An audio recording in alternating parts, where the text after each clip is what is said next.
అమ్మా గంగమ్మ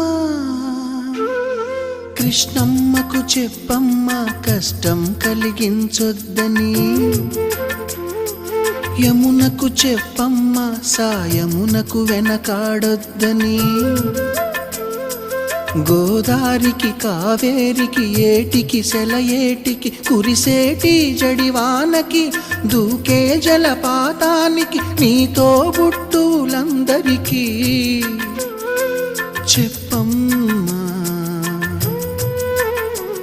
మా గంగమ్మ జీవనదివిగా ఒక మోక్షనిధివిగా పండ్లు పూలు పసుపుల పారాణి రాణిగా